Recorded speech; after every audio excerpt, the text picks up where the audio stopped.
സ്വാഗതം പേജ് 10 സ്റ്റോറീസിലേക്ക്. ഇറാന്റെ കരുത്ത് വീണ്ടും അമേരിക്കയ്ക്ക് മനസ്സിലായ നിമിഷം.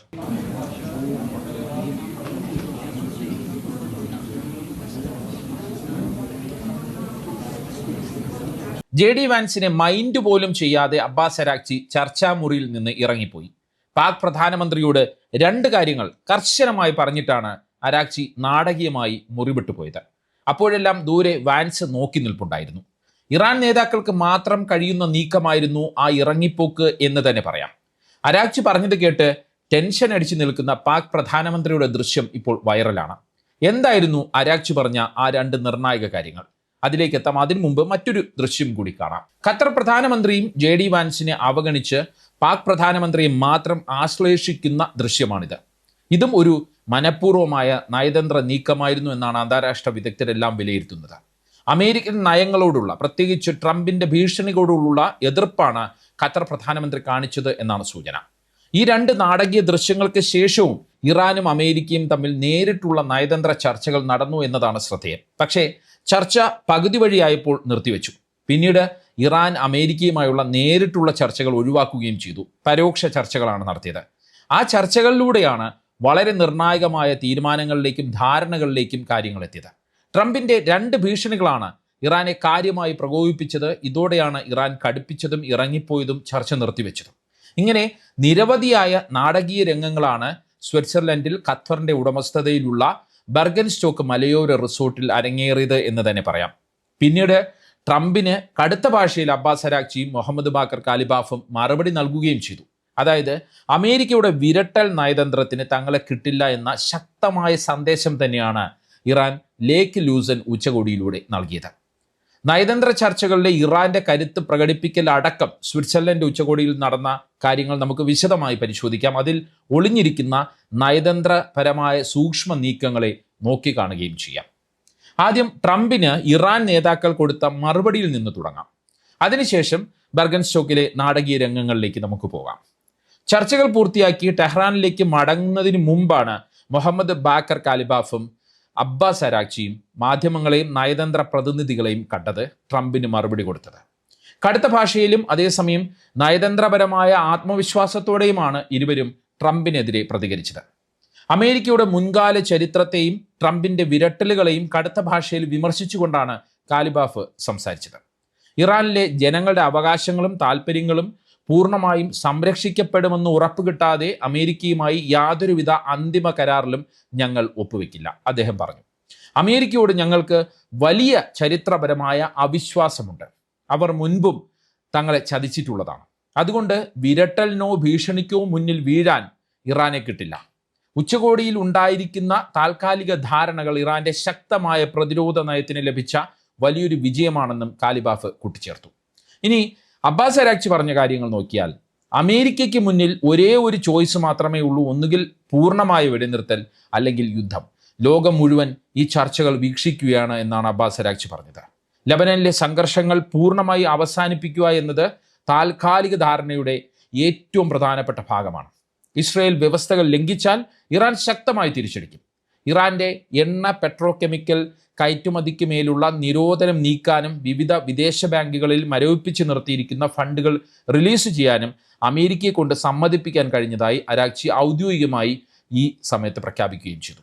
അതായത് ട്രംപിന്റെ ഭീഷണികളെ പൂർണ്ണമായും അവഗണിച്ചുകൊണ്ട് തങ്ങളുടെ നിബന്ധനകൾ അംഗീകരിച്ചാൽ മാത്രമേ അടുത്ത ഘട്ട ചർച്ചകളിലേക്ക് കടക്കൂ എന്ന അതീവ കർശനമായ നിലപാടാണ് കാലിബാഫും അരാക്ചിയും സംയുക്തമായി പ്രഖ്യാപിച്ചത് എന്നതാണ് നമ്മൾ ഇതിൽ നിന്ന് നോക്കിക്കാണേണ്ടത്. ഇനി ഉച്ചകോടിയിലെ നാടകീയ നീക്കങ്ങളിലേക്ക് പോകാം. എന്താണ് അബ്ബാസ് അരാക്ചി ഇറങ്ങിപ്പോകും മുമ്പ് പാകിസ്ഥാൻ പ്രധാനമന്ത്രി ഷഹബാസ് ഷെരീഫിനോട് പറഞ്ഞത്?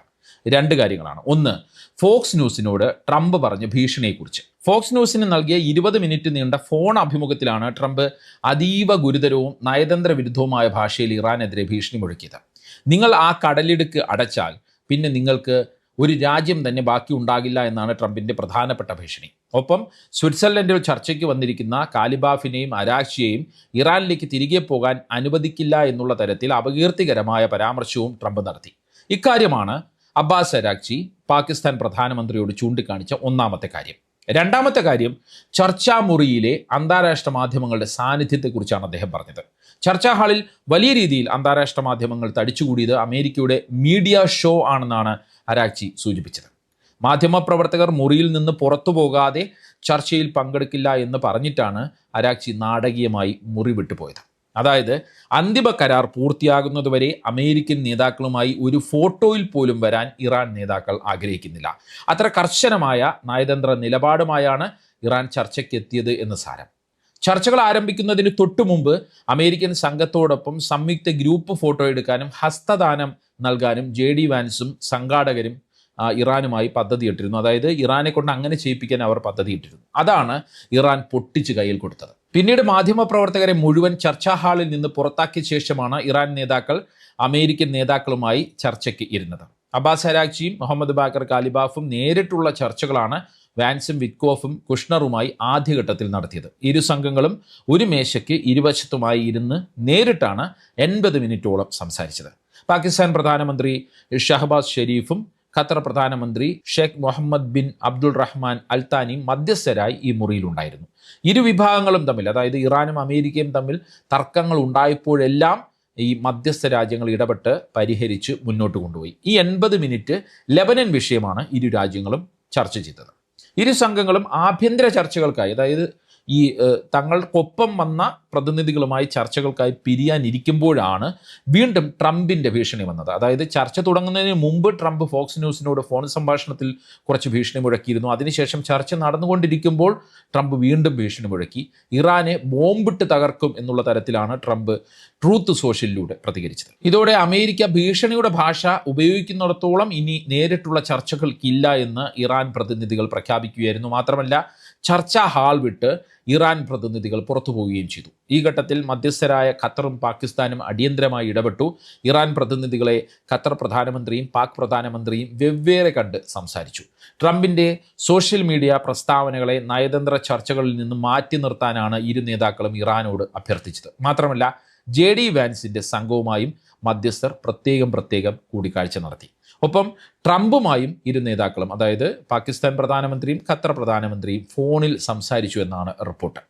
ഇറാൻ നേതാക്കളെ അനുനയ രീതിയിലേക്ക് കൊണ്ടുവന്നെങ്കിലും ഇനി നേരിട്ടുള്ള ചർച്ച വേണ്ട എന്നുള്ള നിലപാടിൽ ഇറാൻ നേതാക്കൾ ഉറച്ചു നിൽക്കുകയായിരുന്നു. അങ്ങനെയാണ് അന്താരാഷ്ട്ര മാധ്യമങ്ങൾ റിപ്പോർട്ട് ചെയ്യുന്നത്. ഇതോടെ മധ്യസ്ഥർ ഷട്ടിൽ നയതന്ത്രം ആരംഭിച്ചു എന്നാണ് അന്താരാഷ്ട്ര മാധ്യമങ്ങൾ റിപ്പോർട്ട് ചെയ്യുന്നത്. അതായത് ഇറാനും അമേരിക്കയും കാര്യങ്ങൾ ഖത്തറുമായും പാകിസ്ഥാനുമായും സംസാരിച്ചു. ഈ ഇടയിൽ നിന്ന് സംസാരിക്കുന്ന രീതിയിലുള്ള പരോക്ഷ ചർച്ചയിലേക്ക് കാര്യങ്ങൾ പോയി. സാങ്കേതിക തലത്തിലുള്ള കാര്യങ്ങളാണ് പിന്നീട് ചർച്ച ചെയ്തത്, അതായത് 2ാം സെഷനിൽ ചർച്ച ചെയ്തത്. വരും ദിവസങ്ങളിൽ നടക്കാനിരിക്കുന്ന ഉപരോധം നീക്കൽ, ആണവ പദ്ധതി തുടങ്ങിയ വിഷയങ്ങളിലെ കടുത്ത സാങ്കേതിക വശങ്ങൾ മധ്യസ്ഥർ മുഖേന ഇരുവിഭാഗങ്ങളും കൈമാറുന്ന രീതിയിലേക്ക് ഉച്ചകോടി അതോടെ മാറുകയായിരുന്നു. എന്തായാലും ഉച്ചകോടി ഒടുവിൽ നിർണായകമായ തീരുമാനങ്ങളിലേക്ക് എത്തി എന്നുള്ളതാണ് ഏറ്റവും ശ്രദ്ധേയം. ആ നിർണായക തീരുമാനങ്ങൾ ഇങ്ങനെയാണ്. അടുത്ത 60 ദിവസത്തിനുള്ളിൽ അന്തിമ സമാധാന കരാറിലേക്ക് എത്താനുള്ള വ്യക്തമായ റോഡ് മാപ്പിന് ഇറാനും അമേരിക്കയും അംഗീകാരം നൽകി. റോഡ് മാപ്പ് എന്ന് വെച്ചാൽ എന്തൊക്കെ കാര്യങ്ങൾ കൃത്യമായി ഏതൊക്കെ സമയത്ത് ചെയ്യണം എന്നുള്ള രീതിയിലുള്ള ഒരു റോഡ് മാപ്പിന് അംഗീകാരം നൽകി. ഹോർമൂസ് കടലിടുക്കിലെ കപ്പൽ ഗതാഗത തർക്കങ്ങൾ ഒഴിവാക്കാൻ ഇരു രാജ്യങ്ങളും തമ്മിൽ നേരിട്ടൊരു പുതിയ വാർത്താവിനിമയ ചാനൽ തുടങ്ങാൻ ധാരണയായി. വാർത്താവിനിമയ ചാനൽ എന്ന് പറയുന്നത് ഒരു ഹോട്ട് ലൈൻ, അല്ലെങ്കിൽ ഏത് രീതിയിൽ ഇവർ തമ്മിൽ ബന്ധപ്പെടണം, ഇറാനും അമേരിക്കയും തമ്മിൽ ബന്ധപ്പെടണം എന്നുള്ള കാര്യത്തിൽ ഒരു ധാരണയായി. അതിൻ്റെ അന്തിമ തീരുമാനത്തിലേക്ക് കാര്യങ്ങൾ എത്തുന്നതേയുള്ളൂ. അതാണ് ഈ വാർത്താവിനിമയ ചാനൽ എന്നതുകൊണ്ട് ഉദ്ദേശിക്കുന്നത്. ഇറാന്റെ എണ്ണ കയറ്റുമതിക്ക് മേലുള്ള ചില നിരോധനങ്ങൾ നീക്കാനും മരവിപ്പിച്ച് നിർത്തിയിരിക്കുന്ന ഇറാന്റെ ചില വിദേശ ഫണ്ടുകൾ റിലീസ് ചെയ്യാനും അമേരിക്ക സമ്മതിച്ചു. ഇക്കാര്യമാണ് പിന്നീട് ഞാൻ നേരത്തെ സൂചിപ്പിച്ചതുപോലെ അബ്ബാസ് അരാക്ചി മാധ്യമങ്ങളോട് പറഞ്ഞത്. ലെബനൻ യമൻ വിഷയങ്ങളിലെ ധാരണ, അതായത് ലെബനനിലെ ഹിസ്ബുള്ളയും ഇസ്രയേലും തമ്മിലുള്ള അതിർത്തി സംഘർഷങ്ങൾ ലഘൂകരിക്കാൻ തങ്ങളുടെ സ്വാധീനം ഉപയോഗിക്കാമെന്ന് ഇറാൻ പ്രതിനിധികൾ സമ്മതിച്ചു. പകരമായി യമനിലെ ഹൂതികൾക്ക് നേരെയുള്ള സൈനിക ആക്രമണങ്ങൾ അമേരിക്ക താൽക്കാലികമായി നിർത്തിവെക്കണമെന്നും ഇറാൻ ആവശ്യപ്പെട്ടു. ഇത് അമേരിക്ക സമ്മതിക്കുകയും ചെയ്തു. മാത്രമല്ല വരും ദിവസങ്ങളിൽ സാങ്കേതിക തല ചർച്ചകൾ, അതായത് 2ാം ഘട്ടത്തിൽ നടന്ന സാങ്കേതിക തല ചർച്ചകളുടെ തുടർ ചർച്ചകൾ ജനീവയിലും വിയന്നയിലും വെച്ച് തുടരാനും ഇറാനും അമേരിക്കയും തീരുമാനിക്കുകയും ചെയ്തു. ചർച്ചകൾക്ക് ശേഷം ട്രംപിൻ്റെ ഭീഷണികളുടെ ഗൗരവത്തെ കുറയ്ക്കുന്ന രീതിയിൽ JD വാൻസ് സംസാരിച്ചു എന്നതും ശ്രദ്ധേയമായി. കുറച്ച് ഭീഷണികളും കുറച്ച് പരാതികളും ഒക്കെ ഉണ്ടായെങ്കിലും അതൊന്നും ചർച്ചയെ തകർത്തില്ല എന്നായിരുന്നു വാൻസിന്റെ ആ പ്രതികരണം. തന്നോട് ട്രംപ് നേരിട്ട് ഏൽപ്പിച്ച ദൗത്യം ഇറാനുമായുള്ള ബന്ധത്തിൽ ഒരു പുതിയ അധ്യായം തുറക്കാനാണ് എന്ന് വാൻസ് പറയുകയും ചെയ്തു. ഭീഷണികൾക്കിടയിലും ചർച്ചകളിൽ നല്ല പുരോഗതി ഉണ്ടായെന്നും ഇറാൻ പ്രതിനിധികൾ സഹകരിച്ചു എന്നും വാൻസ് കൂട്ടിച്ചേർക്കുകയും ചെയ്തു. അതായത് ട്രംപിൻ്റെ അഭിമുഖങ്ങളിലെയും സോഷ്യൽ മീഡിയയിലെയും വാക്കുകളെ അല്ല, മറിച്ച് തൻ്റെ നയതന്ത്ര നീക്കങ്ങളാണ് അമേരിക്കയുടെ ഔദ്യോഗിക നിലപാട് എന്നുള്ള സൂചന, അല്ലെങ്കിൽ പരോക്ഷമായി ട്രംപിനെ തള്ളുന്ന രീതിയിലുള്ള നിലപാടാണ് വാൻസ് ഇതിലൂടെ സ്വീകരിച്ചത്. രാഷ്ട്രീയ നിരീക്ഷകർ ഇതിനെ അമേരിക്കയുടെ ഒരു ഗുഡ് കോപ്പ് ബാഡ് കോപ്പ് തന്ത്രമായാണ് കാണുന്നത്. ഒരു വശത്ത് ട്രംപ് ഭീഷണി മുഴക്കി ഇറാനെ ഭയപ്പെടുത്താൻ ശ്രമിക്കുമ്പോൾ, അല്ലെങ്കിൽ വിരട്ടാൻ ശ്രമിക്കുമ്പോൾ, മറുവശത്ത് വാൻസ് മിതവാദിയായി നിന്ന് കാര്യങ്ങളെ നേടിയെടുക്കാൻ, തങ്ങളുടെ ആവശ്യങ്ങൾ നേടിയെടുക്കാൻ ശ്രമിക്കുന്നു. ട്രംപിൻ്റെ ഭീഷണി വാൻസ് ഇറാനെ സമ്മർദ്ദത്തിലാക്കാനുള്ള ഒരു ആയുധമാക്കി മാറ്റുകയായിരുന്നു, അല്ലെങ്കിൽ മാറ്റാൻ ശ്രമിക്കുകയായിരുന്നു എന്നാണ് വിലയിരുത്തപ്പെടുന്നത്. പക്ഷേ അതിനു മുന്നിൽ വഴങ്ങാൻ ഇറാൻ തയ്യാറായില്ല. ഒരു വശത്ത് അമേരിക്കയുടെ വൈസ് പ്രസിഡന്റും മറുവശത്ത് അന്താരാഷ്ട്ര മാധ്യമങ്ങളും നിൽക്കുമ്പോഴാണ് ഇറാൻ വിദേശകാര്യമന്ത്രി അബ്ബാസ് അരാക്ചി ഫോട്ടോ സെഷൻ പരസ്യമായി ബഹിഷ്കരിച്ചത് ചർച്ചാ ഹാളിൽ നിന്ന് ഇറങ്ങിപ്പോയത്.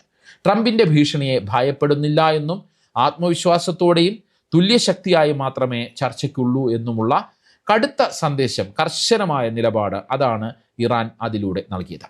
ട്രംപിൻ്റെ ഭീഷണി വന്ന ഉടൻ തന്നെ ചർച്ചകൾ നിർത്തിവെച്ചുകൊണ്ട് ഇറാൻ പ്രതിനിധികൾ ചർച്ചാ ഹാളിന് പുറത്തുപോയത് അമേരിക്കൻ സംഘത്തെ വലിയ രീതിയിൽ സമ്മർദ്ദത്തിലാക്കി എന്നാണ് വിലയിരുത്തൽ. ഇറാൻ കൂസാതെ നിലപാടെടുത്തതോടെ, ഇങ്ങനെ നിലപാട് രണ്ട് തരത്തിൽ എടുത്തതോടെ മധ്യസ്ഥ രാജ്യങ്ങളായ ഖത്തറിനും പാകിസ്ഥാനും അമേരിക്കയുടെ കടുത്ത നിലപാടുകളെ അല്ലെങ്കിൽ ട്രംപിൻ്റെ ഭീഷണികളെ പരസ്യമായി തിരുത്തേണ്ടി വന്നു.